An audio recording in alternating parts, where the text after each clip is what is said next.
மக்களே உங்களுக்கு நான் காட்டுறேன், என் கூடயே வாங்க. இது பாருங்கள்,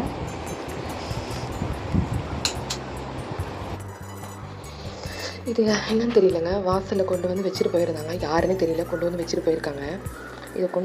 இது வந்து இந்த கேரளா சிஎம் பினராயி விஜயன் இது என்னமோ கொடுத்துருக்காங்க. நான் வாசிக்கிறேன் பாருங்கள்.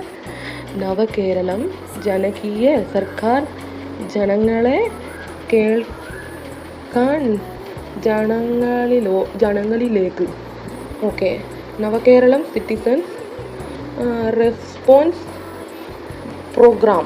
ഓക്കെ, വികസനക്ഷേമ പഠനപരിപാടിയോ അതെന്തോ പഠനപരിപാടി എനിക്കറിയത്തില്ല. ഓക്കെ, നോക്കട്ടെ. നെക്സ്റ്റ്, കണക്കുകൾ സംസാരിക്കട്ടെ. പിണറായി വിജയൻ സർക്കാർ 10ാം വർഷത്തിൽ തുടരും ഈ முன்னேற்றம். ஏதோ பினராயி விஜயனை பற்றி ஏதோ சொல்லியிருக்காங்கன்னு நினைக்கிறேன், எனக்கு தெரியல. இனிமேல் இதை எழுத்து கூட்டி படித்து புரிஞ்சுக்கணும். பார்க்கலாம்.